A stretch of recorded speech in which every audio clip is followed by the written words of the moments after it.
It is my honor and privilege to be here among so many amazing Democrats today, truly.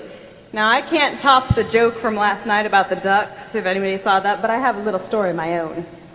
Over 5,000 years ago, Moses said to his people, "Pick up your shovels, mount your asses and camels, and I'll lead you to the promised land." 75 years ago, FDR said, "Lay down your shovels, sit on your asses, and light up your camels. This is the promised land." Now, the Republican Party wants to ship your shovels to Mexico, kick your asses, raise the price of your camel, and they foreclosed on the promised land.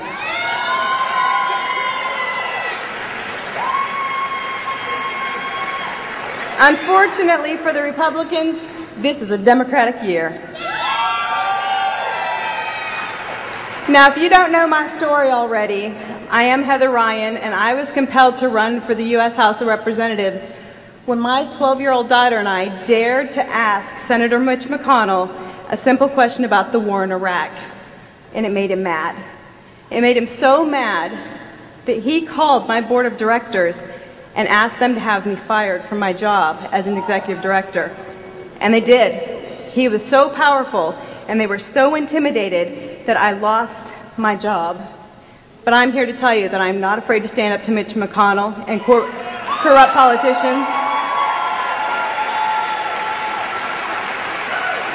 And I am not afraid to stand up for what is right in Kentucky and the working people of America.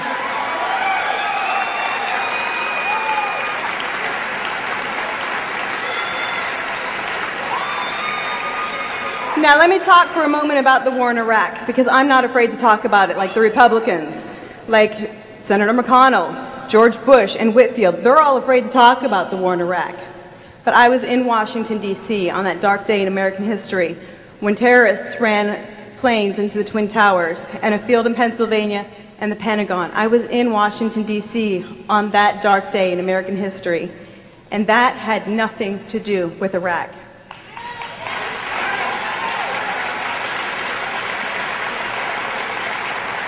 When I am in office, we will go after the people who attacked our country, and we'll kick some ass. But until that day, remember, it's not the terrorists who send our jobs overseas, and it's not the terrorists who deny us health care, and it's not the terrorists who sell us out to special interest groups. Those are the Republicans, and that's my opponent, Ed Whitfield.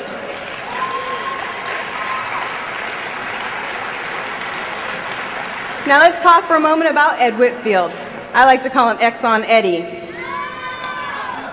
Ed Whitfield and I could not differ more as candidates. He doesn't believe that health care for children is a priority. That is why he has consistently voted against the S-CHIP program. I believe that health care for every single American is a priority, and it's a fundamental right. My opponent voted to cut veterans' benefits while giving himself and the richest 1% of Americans a huge tax cut. I'm a veteran. I believe that veterans should be treated with honor, dignity, and respect. They deserve every benefit that they were promised.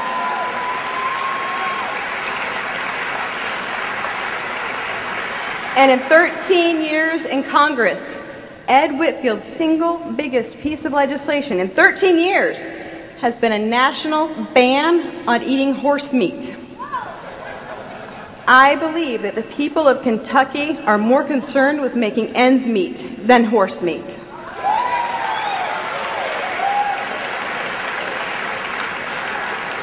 Now, we simply must end our dependence on foreign oil. My opponent sits on the House Energy Commission, yet he does absolutely nothing about the soaring price of gas. But why would he?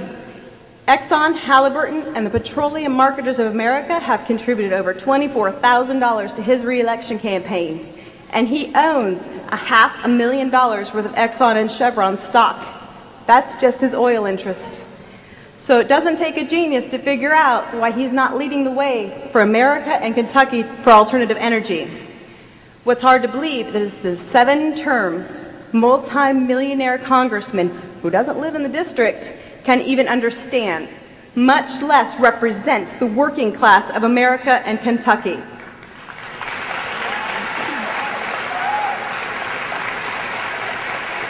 Our founding fathers intended for average, everyday Americans to go to Washington, D.C., serve a couple of terms representing their district, and then go home. It is time to send Exxon Eddie Whitfield back home to Florida, where he lives. Now, friends, Kentucky's first district has been held hostage by Republicans for far too long. A Democrat in the White House can only truly affect change when they have support in the Senate and the House. That's why we need to elect Bruce Lunsford to the U.S. Senate.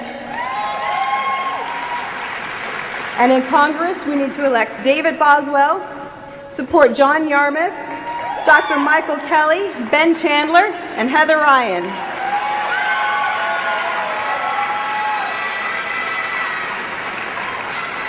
I'm a veteran, a wife, and a mother, and now I'm newly unemployed, and I'm running for Congress.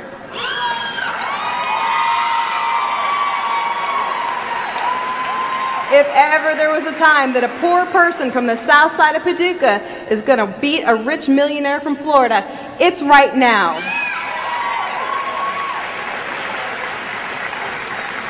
We need a representative who introduces legislation on behalf of the human beings of the first district, not on behalf of livestock. We need a representative who has integrity, not stock options. And we need a representative who will not sell out to special interest groups like Exxon Eddie Whitfield. It is time we end the culture of complacency that Exxon Eddie has created. It is time to send another Democrat to Congress. I am Heather Ryan. I'm a Democrat for change, and I am a Democrat for Kentucky. Thank you.